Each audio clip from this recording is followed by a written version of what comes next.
thank you for watching Just Upright, and I would like to thank you for your subscription. There are many people subscribing right now, and I'm past my first 100 subscribers. Yoo-hoo, it's a milestone.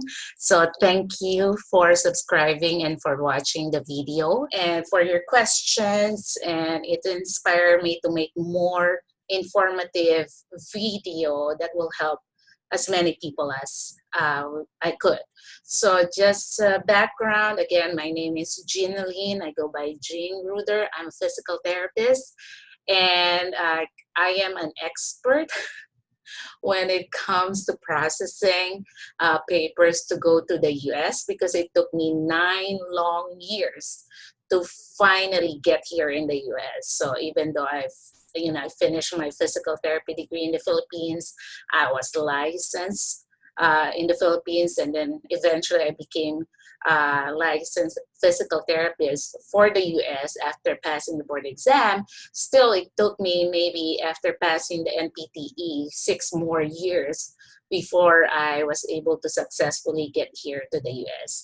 So that path of uh, frustration and desperation and depression, everything from that experience actually is very useful right now, so I can help those people who are still having difficulty or at loss in the process. So that's why I'm making this series of videos, especially to those foreign trained therapists who is at loss on what to do during the entire process. So the first video that I made for this topic is the summary. And this video is a flow chart. And I will share with you also what I discovered that FSBPT website has now that it was not available before when I was applying. So let me share my slide with you guys. Okay. Share. All right, so this is the flow sheet that I have made. Okay, um, so this is you. Okay, so you as a graduate of physical therapy and a license in the Philippines, you have to have all the required documents needed. So you have to choose the state, for example, New York, Missouri, California, Florida, Texas, whatever state your agency or your employer, if you have something in mind or someone is already contacted you to apply or referred you to a certain agency or company. So know the requirements of the state.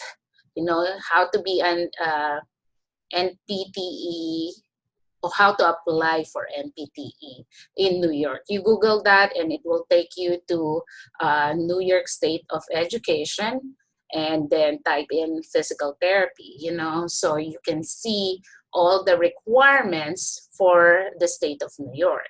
So you have to know the state that you want to apply as physical therapist and what are their requirements.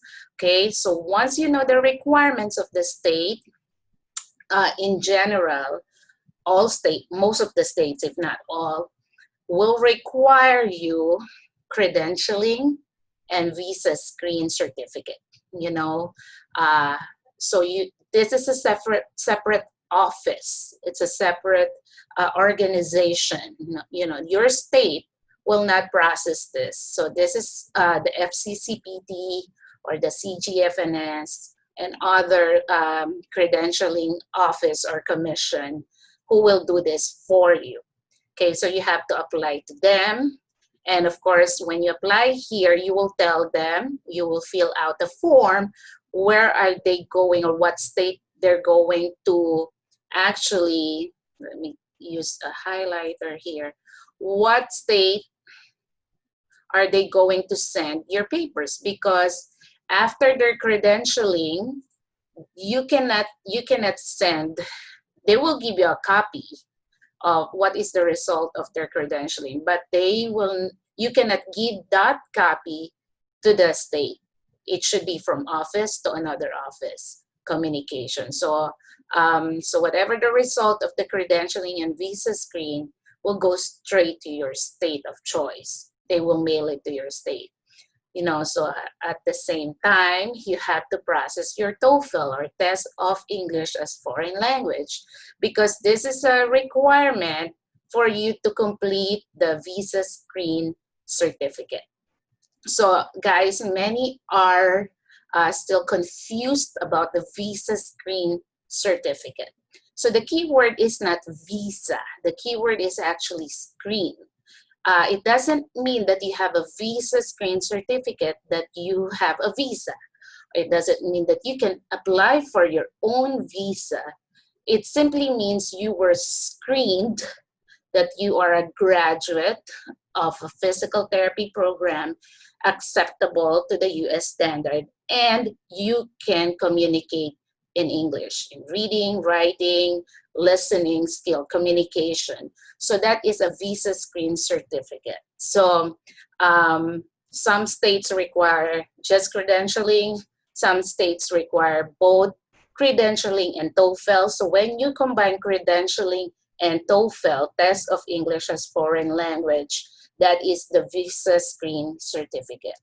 Okay, so the requirement of each state is different from one another. That is the reason why you have to go to the website of the state that you want to apply to and know the requirements of that state, because they have unique requirements from each other.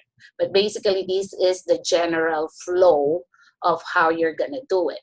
Okay, so once your state, it will require from you your diploma, your curriculum, the description of the course that you have taken, and the payment. So you will pay the state to apply to the state.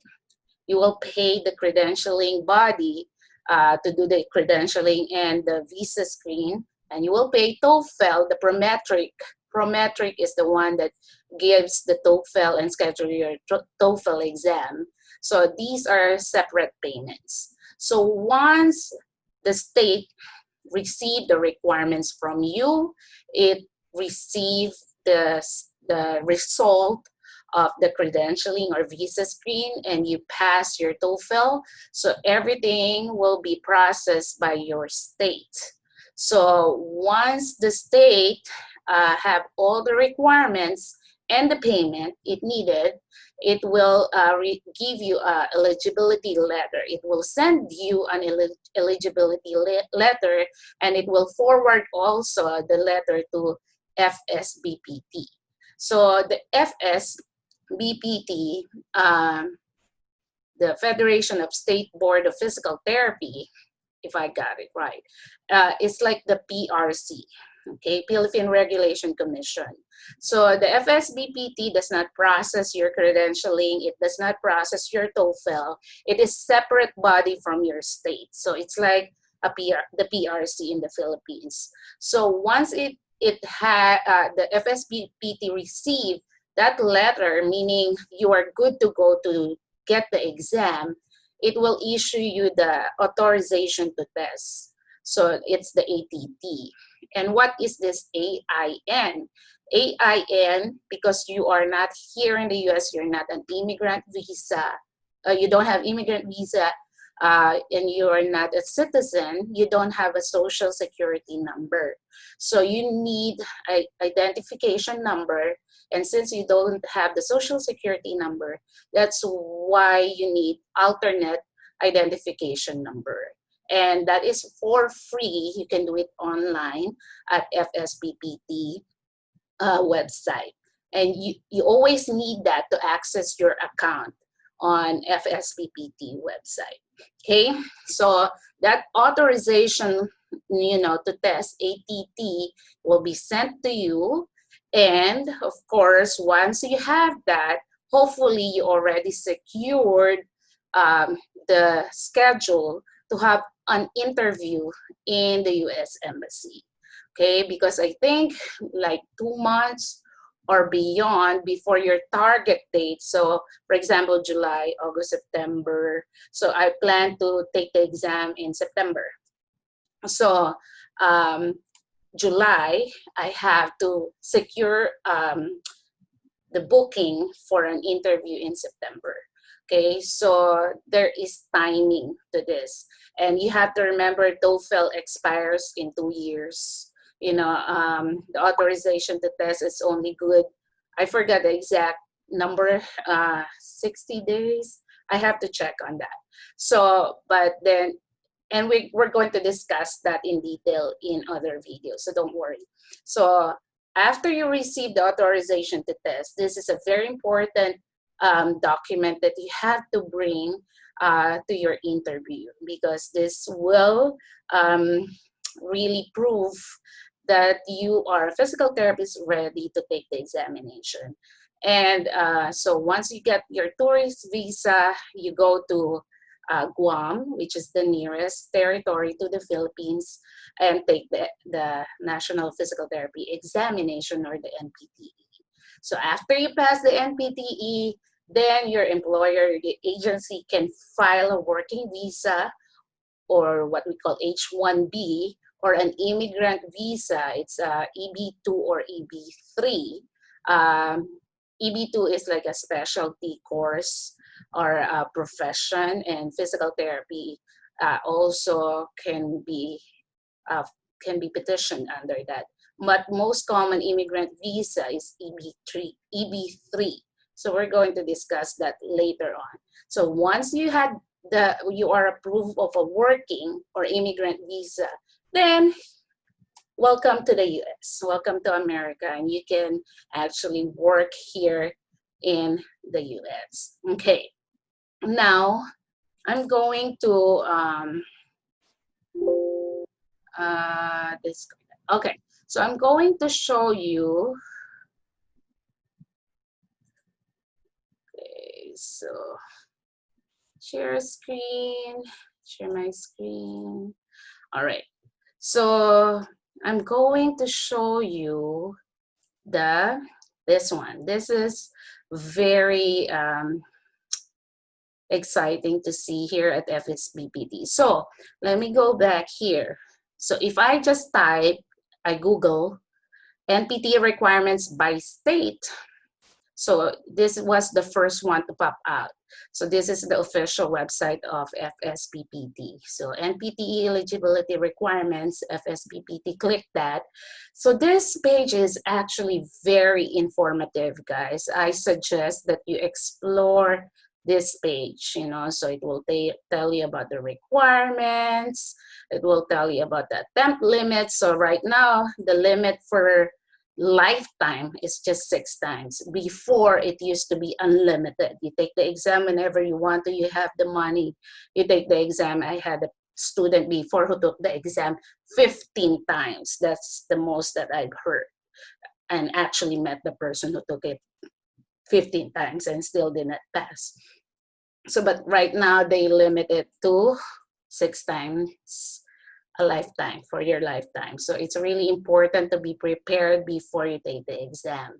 Okay, so it talks about the proof of completion of your TOEFL, your equivalent educational background. Okay, so this is the score for TOEFL, to pass the TOEFL: 22 for reading, listening 21, writing 22, speaking 24. Okay, so, and comparing the current requirements to 2022 requirements. Okay, so this is a very helpful website. So another one is the journey map. This is what I want you guys to see. This was not, so I'm a graduate of De La Salle Health Sciences Institute. So if, for example, I want to practice in Missouri, so go. So this is what the candidates have to do, what other agencies have to do, and what FSBPT has to do.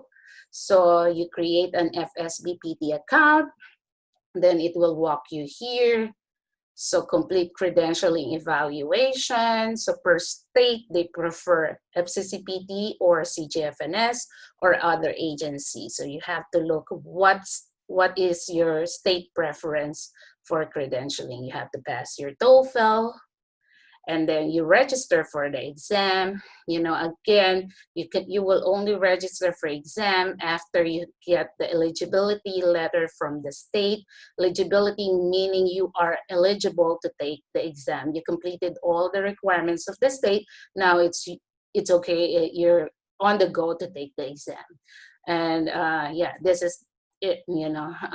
Jurisdiction grants eligibility. Authorization to test is coming from FSBPT, and that is free. And that will be sent to you after FSBPT is actually in communication, after communicating with the state that you're really good to go to take the exam. Then schedule and take the exam, and then FSBPT will report your score online, and then your state will grant you a license, and then congratulations, you're now licensed. Okay, so explore this FSBPT website because that is very informative. So it will give you the dates and the deadlines. This is the exam date, this is the registration or payment deadline. When should you receive the approval from your state in order for you to take the exam on this date? Seats reserved for candidates until January 15 for January 29. Scores reported to the jurisdictions. When you see jurisdictions, it means the state you're applying to. Okay, and then this will be when will it be available online. Okay, so that's PTA here. So just explore this page, and it's very informative. So watch out for other videos that I'm going to make, guys. This is just, again, a different kinds of overview of summary on how it is to apply as a physical therapist here in the US. So thank you for watching. And please, please share this with other therapists. Subscribe to the channel. It's free. You just have to sign in YouTube using your Gmail account, email account, and then hit the subscribe button. It's for free. And the more subscription, the more people can be reached by this channel, the more we can help other people be guided in the process. So we're not lost, okay? So thank you for watching and stay blessed. Thank you so much for watching, and remember to hit the subscribe button below. It is for free for the latest video updates. Thank you for your support and stay blessed.